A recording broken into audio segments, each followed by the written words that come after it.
Escucha con atención, porque lo que estás a punto de descubrir podría cambiar para siempre la forma en la que entiendes la Biblia.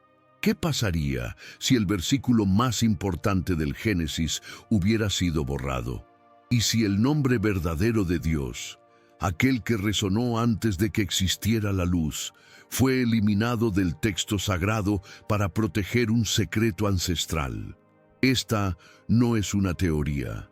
Es una evidencia que susurra desde los manuscritos antiguos, desde los rollos del Mar Muerto, desde los textos que la historia intentó enterrar. Hoy vamos a desenterrar esa verdad. Vamos a seguir el rastro de un nombre prohibido, de una línea desaparecida, de un versículo que jamás debimos dejar de leer. Y si ya sientes que esta búsqueda te habla al alma, haz una pausa ahora mismo y suscríbete al canal. Dale me gusta para que más personas descubran esta verdad y déjanos un comentario contándonos desde qué país estás viendo este video. Tu apoyo es lo que nos permite seguir revelando lo que fue ocultado por siglos. Cuando abrimos la Biblia y leemos sus primeras palabras, en el principio creó Dios los cielos y la tierra, no imaginamos que esa frase pueda esconder uno de los mayores enigmas teológicos de la historia.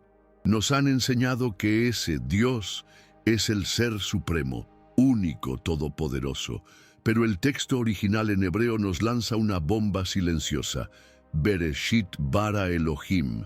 Aquí no dice simplemente Dios, sino Elohim, y Elohim no es una palabra singular, es una forma plural, un término que puede significar dioses, seres celestiales, incluso poderes o autoridades espirituales.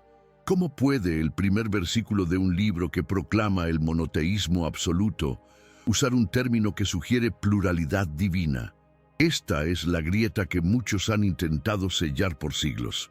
Algunos teólogos han argumentado que se trata de un plural de majestuosidad. Otros afirman que es una forma de incluir a la Trinidad de manera velada. Pero esas explicaciones surgen siglos después del texto original. En los documentos más antiguos, en los rollos del Mar Muerto y en las versiones arameas y samaritanas del Génesis, aparece una tensión clara entre diferentes nombres divinos, entre Elohim y Yahowa, entre lo impersonal y lo íntimo, entre el poder creador y el Dios del pacto. Más aún, en textos místicos judíos como el Zohar o los escritos de Enoc se habla de un concilio divino, un grupo de seres espirituales que participaron en la creación. Y en el Salmo 82 se menciona a Elohim en medio de una asamblea divina juzgando entre los dioses. ¿Es posible entonces que el Elohim del Génesis no sea un solo ser, sino una pluralidad, una corte celestial? Y si eso fuera cierto, ¿por qué ocultarlo? Aquí entra la sospecha más peligrosa, que el texto original del Génesis incluía un nombre más claro, más específico, que no decía simplemente Elohim, sino algo como El Elión, Yahuache, o incluso un título secreto que fue retirado. ¿Para qué? Para evitar confusión, para proteger la idea de un solo Dios, o para esconder la verdadera identidad del Creador. Algunos textos antiguos muestran espacios en blanco donde debería estar un nombre. Otros tienen símbolos extraños que sustituyen algo más. Todo parece indicar que hubo una mano editorial, una intervención humana que decidió qué nombre debía aparecer y cuál debía desaparecer. ¿Quién fue ese Elohim entonces? ¿Era Dios? ¿Era un grupo de seres? ¿O era otro nombre, uno que fue silenciado para siempre? En el próximo capítulo iremos más. Allá exploraremos la misteriosa frase «hagamos al hombre a nuestra imagen» y lo que revela sobre este plural sagrado que tanto intentaron suavizar. Uno de los versículos más extraños y a la vez más ignorados de todo el Génesis es el capítulo 1, versículo 26. Allí se lee: «Entonces dijo Dios, hagamos al hombre a nuestra imagen, conforme a nuestra semejanza». Detente un momento. ¿Lo notaste? ¿Quién está hablando en plural? ¿Y a quién se está dirigiendo? La teología tradicional ha intentado explicar este versículo de varias formas. Algunos afirman que se trata de una figura retórica, el llamado plural majestático, usado por reyes y autoridades como un símbolo de grandeza. Otros más modernos lo interpretan como una referencia velada a la Trinidad, Padre, Hijo y Espíritu actuando desde la eternidad. Pero estas explicaciones no existían en el pensamiento hebreo original, no forman parte del lenguaje de los escribas del antiguo Israel. De hecho, para los antiguos judíos, la frase no era simbólica ni poética, era literal. En la tradición mística del judaísmo, especialmente en el libro de Enoc y en otros textos apócrifos, se habla de la existencia de un consejo divino, un grupo de seres celestiales anteriores al hombre que participaron como testigos o colaboradores en el proceso de la creación. Algunos eran mensajeros, otros guardianes, y uno era el primogénito del cielo, una figura poderosa, preexistente, que hablaba con autoridad y tenía un rol central en los planes del Altísimo. Y si ese hagamos no era una metáfora, sino una conversación real entre seres divinos. Y si el Creador no estaba solo, sino rodeado de inteligencias celestiales que lo acompañaban desde antes del tiempo. Esto no es mera especulación. En tradiciones antiguas, como la samaritana o la etíope, se conserva una teología donde el ángel de la presencia actúa como el ejecutor de la voluntad de Dios. Un ser que no es Dios mismo, pero que habla en su nombre, que crea, guía y es adorado por los ángeles. Incluso en el libro de los Jubileos se dice que este ser dirigió la creación bajo la autoridad del Altísimo. Entonces la gran pregunta resurge con fuerza. ¿Quién fue realmente el autor de la creación? ¿Era Dios mismo? ¿O fue una manifestación, un representante, un ser preexistente que habló en nombre del cielo? Y si esto fuera cierto, ¿por qué borrarlo del texto? ¿Por qué eliminar los nombres, las referencias, las identidades de quienes participaron en ese momento sagrado? La respuesta puede estar en el temor ancestral de los editores, que la pluralidad divina desestabilizara la doctrina del Dios único, indivisible, supremo, que admitir esta multiplicidad fuera a abrir la puerta a lo que llamaron herejía. Pero los rastros permanecen. En cada plural, en cada silencio del texto, en cada espacio vacío donde debía ir un nombre. En el próximo capítulo desentrañaremos el gran cambio entre Génesis 1 y Génesis 2. ¿Por qué aparece de repente el nombre Yahshua Elohim, que revela este cambio de nombre sobre la verdadera identidad del Creador?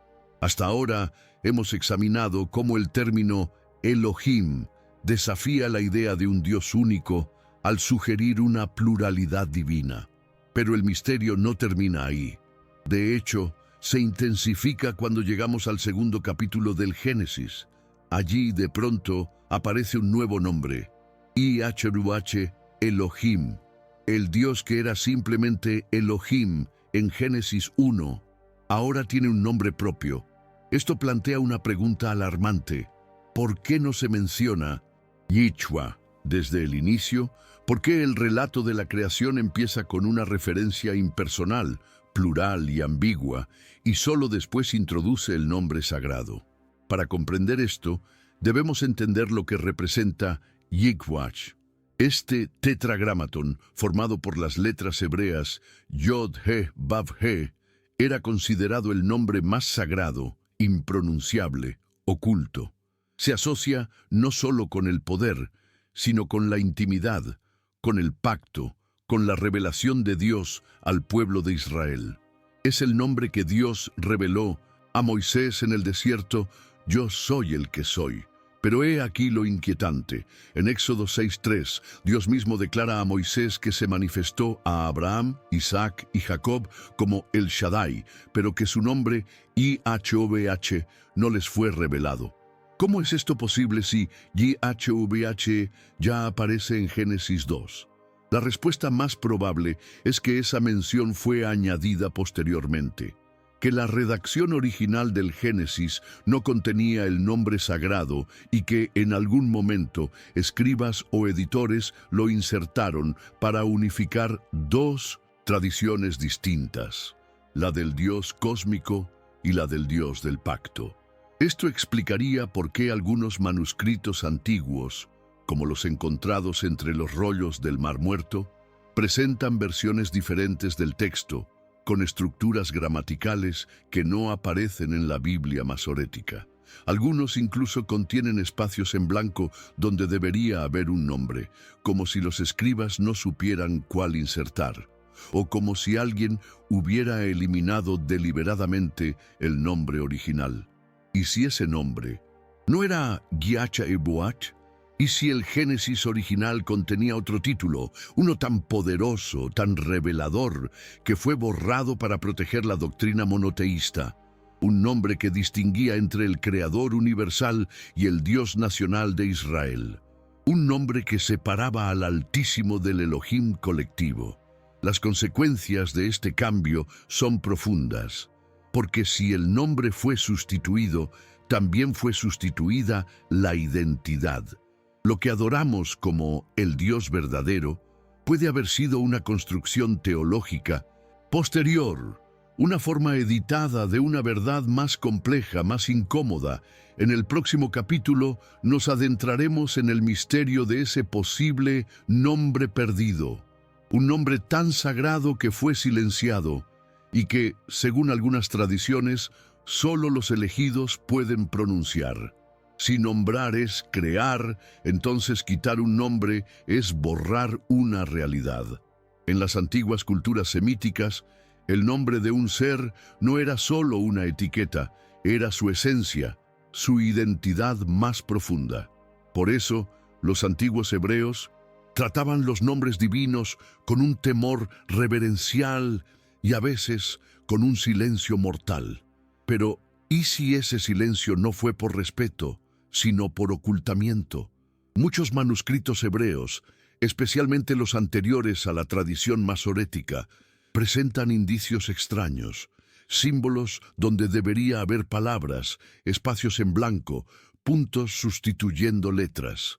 Algunos estudiosos creen que estas marcas no son errores ni omisiones accidentales, sino señales de algo más grande, un nombre sagrado que fue deliberadamente eliminado del Génesis original. Y no estamos hablando de YHWH, el tetragramatón que ya hemos mencionado. Hablamos de otro nombre, uno que los sabios antiguos llamaban el nombre inefable, el sonido primordial, que según ellos dio origen a toda la creación. Entre los escritos gnósticos se menciona la existencia de un nombre secreto, reservado solo a los iniciados, un nombre que, al ser pronunciado, abría las puertas del cielo. Lo llamaban el nombre de la luz, el nombre del invisible o incluso el nombre del Padre que nadie conoce. Este concepto también resuena en el libro del Apocalipsis, donde se dice que Cristo lleva un nombre escrito que nadie conoce sino Él mismo. Y aún así, ese nombre está vinculado al Logos, al verbo que existía en el principio. Podría ser que ese nombre, el nombre del verbo, del Hijo preexistente, del verdadero Creador, haya sido parte del Génesis original, y que alguien lo borró para proteger el misterio o para evitar que el pueblo accediera a un conocimiento demasiado elevado. La tradición rabínica está repleta de advertencias sobre el uso indebido del nombre de Dios. Algunos textos afirman que pronunciarlo sin autorización podía acarrear la muerte. Otros, que conocerlo otorgaba poder para dominar lo espiritual y lo material. Tal vez por eso fue silenciado, no por reverencia, sino por miedo. Miedo a que los hombres conocieran al verdadero Creador y descubrieran que no era exactamente quien les enseñaron. El eco de ese nombre aún resuena. en los apócrifos, en los himnos antiguos, en las visiones místicas de los profetas, y quizás en algún rincón del Génesis, entre versículos que ya no están. En el próximo capítulo exploraremos lo que nos dicen los textos prohibidos, como el libro de Enoc, los jubileos y otros documentos olvidados sobre la jerarquía divina. ¿Y quién realmente dio la orden? Hágase la luz. Desde las profundidades de los textos antiguos se alza un eco olvidado. La creación del mundo no fue un acto solitario, sino un evento presenciado por muchos. Esta idea, aunque rechazada por las corrientes oficiales del monoteísmo, aparece una y otra vez en escritos que fueron suprimidos, marginados o etiquetados como heréticos. Los textos apócrifos, especialmente el libro de Enoc y el libro de los jubileos, hablan de la existencia de un consejo celestial, un conjunto jerárquico de seres espirituales, ángeles de poder, guardianes del cielo, que no solo observaban, sino que participaban activamente en los designios de la creación. ¿Cómo es posible que esta visión se haya desvanecido del relato bíblico tal como lo conocemos hoy? El Salmo 82 es uno de los pocos rastros canónicos que nos queda de esta visión ancestral. Allí se dice que Dios está en la reunión de los dioses, en medio de los dioses juzga. Esta frase, tan incómoda como poderosa, fue reinterpretada innumerables veces, pero su origen es claro. El mundo espiritual está habitado por múltiples entidades con roles y autoridad. Y aquí entra una figura clave, el ángel de la presencia. Este ser aparece en el libro de los jubileos, una escritura sagrada para la iglesia etíope, donde no solo se le menciona como testigo, sino como el ejecutor de la creación en nombre de Dios. No es simplemente un mensajero, sino alguien que actúa como si fuera Dios, dirigiendo el orden cósmico, guiando la formación del universo y siendo obedecido por los ejércitos celestiales. ¿No es esto similar al Logos, al Verbo encarnado que aparece en el Evangelio de Juan? Ahora imagina por un momento que el Génesis original no presentaba una voz solitaria diciendo «hágase la luz», sino una declaración más compleja, una orden pronunciada en un círculo celestial con testigos, jerarquías, nombres. ¿Qué pasaría con nuestra visión de Dios si supiéramos que la creación fue un acto coral, donde se distinguían funciones y autoridades espirituales? Algunos fragmentos encontrados en Qumrán incluso muestran oraciones y poemas dirigidos a varios Elohim y no a uno solo. En ellos se invoca a seres que velan por los cielos, que ejecutan juicios, que mantienen la luz y la oscuridad en equilibrio. Esto no niega la existencia de un ser supremo, pero revela algo más complejo. Una estructura espiritual que fue simplificada, quizás censurada, para consolidar una fe unificada bajo un solo nombre. Si la creación fue el acto de un consejo, ¿por qué entonces la Biblia masorética lo reduce a una única voz? ¿Qué intereses había detrás de esa edición? ¿Fue para proteger la doctrina o para encubrir la verdad? En el próximo capítulo ahondaremos en el concepto del demiurgo, esa figura enigmática de los primeros cristianos gnósticos que afirmaban que el creador del mundo material no era el Dios Altísimo. Durante siglos, los textos oficiales de la Biblia han dominado el relato de la creación. Pero hubo un tiempo, no tan lejano, en que otra narrativa circulaba entre los primeros cristianos. Una narrativa peligrosa, tildada de herejía, que fue perseguida, silenciada y finalmente borrada de la historia oficial. Esa narrativa hablaba de una figura inquietante, el demiurgo, un creador que no era el Dios supremo.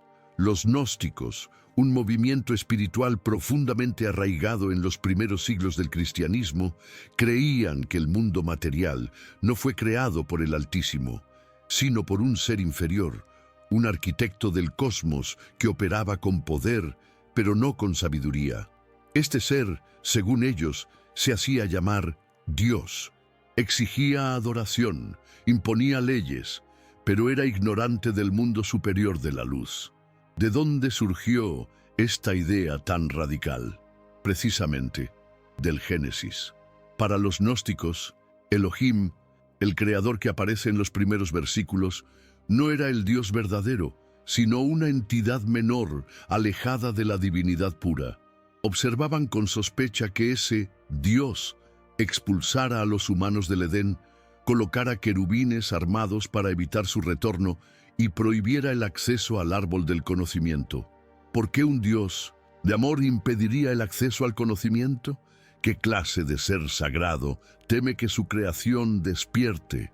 Este tipo de preguntas llevó a los gnósticos a concluir que el creador descrito en Génesis 1 no podía ser el Padre de Cristo, ni el origen de toda luz. En sus textos, como el Evangelio de Judas, el Apócrifo de Juan o el Evangelio de la Verdad, se habla de un Dios invisible, eterno, que habita fuera del tiempo, y de un ser arrogante que, creyéndose único, da forma a la materia y se proclama como el único Dios. Llamaban a este ser Yaldabaoth, Saclas o simplemente el Demiurgo. Según sus enseñanzas, el Demiurgo actuaba por ignorancia, pensando que era el todo, sin saber que solo era una sombra del verdadero creador. Este pensamiento no era una simple rebeldía filosófica, era una confrontación directa con las estructuras de poder religioso. Y por eso fue suprimido. Los concilios posteriores declararon estos textos como herejía. Sus seguidores fueron perseguidos, sus libros destruidos.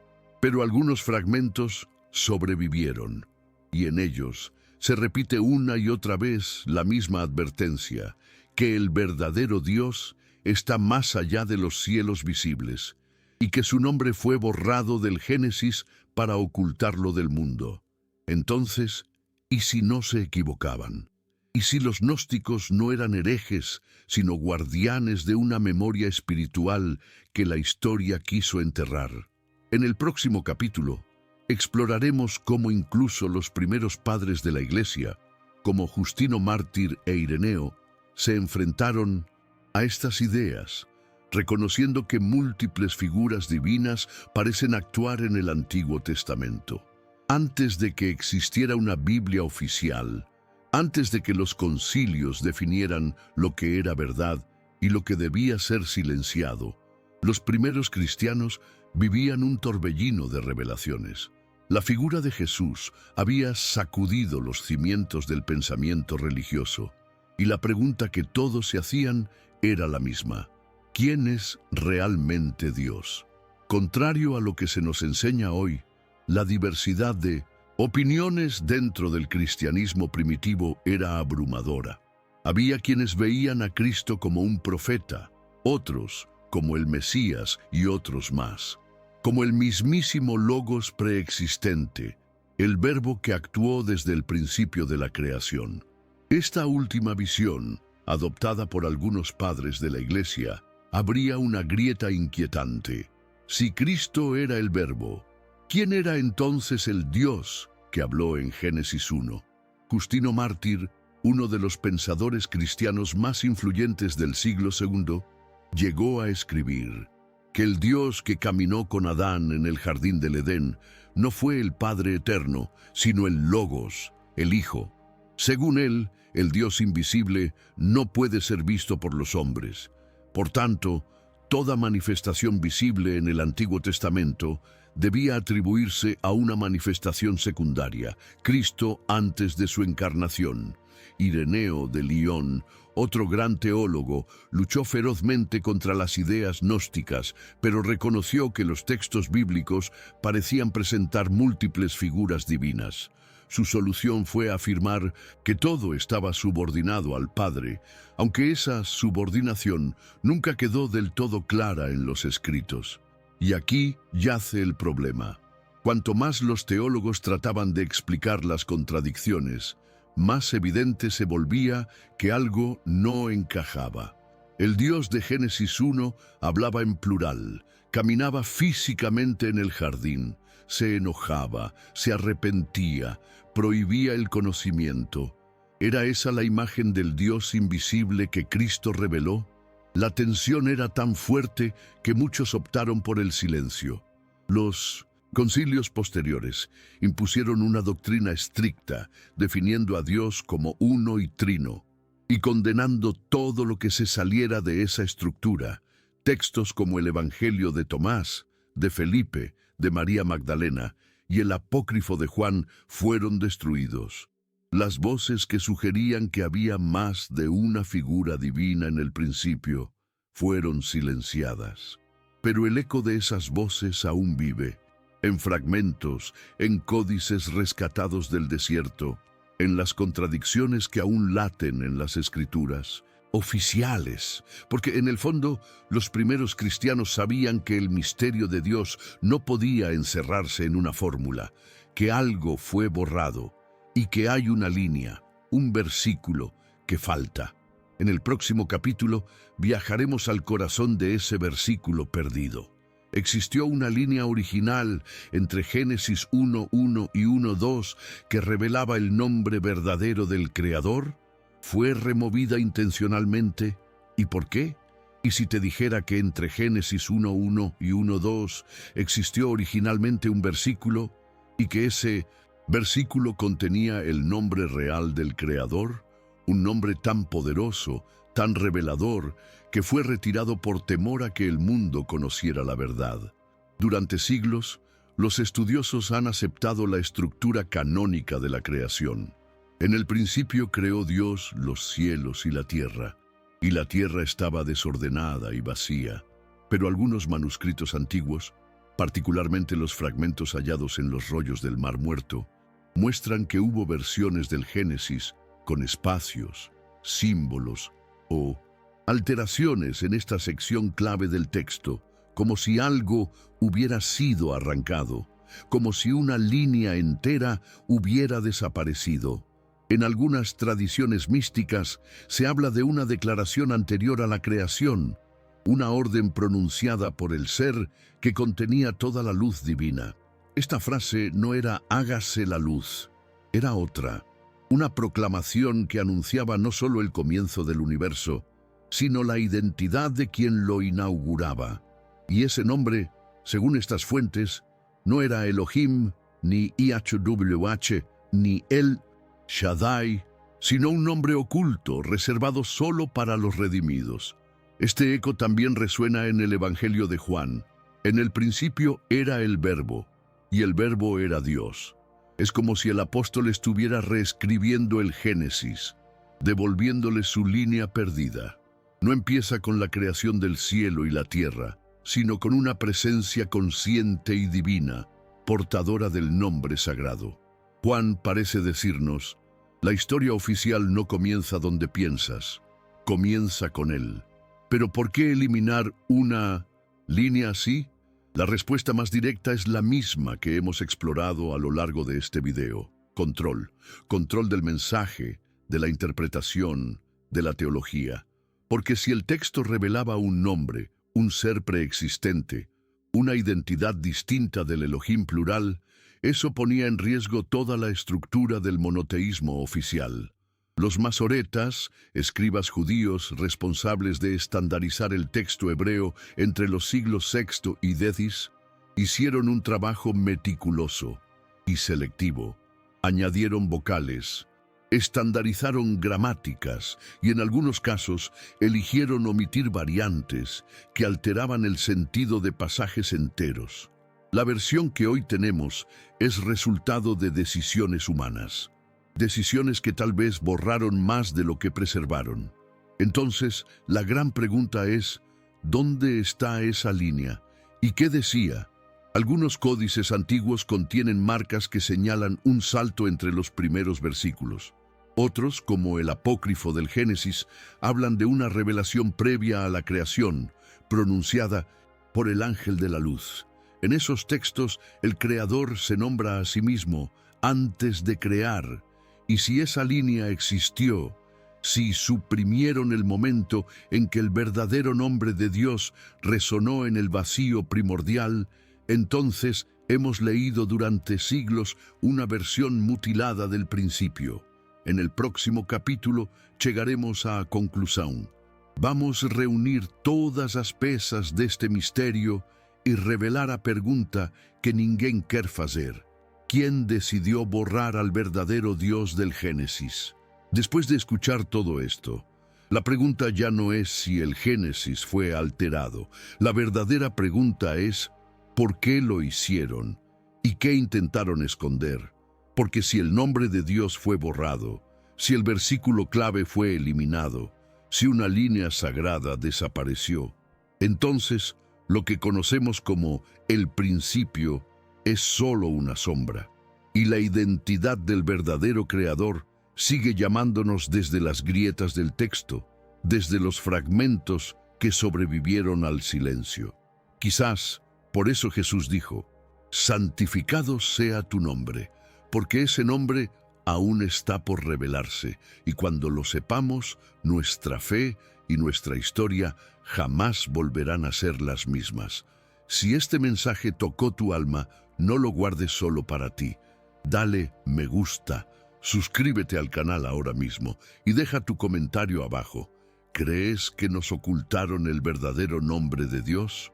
Nos vemos en el próximo video, donde otra verdad enterrada está esperando salir a la luz.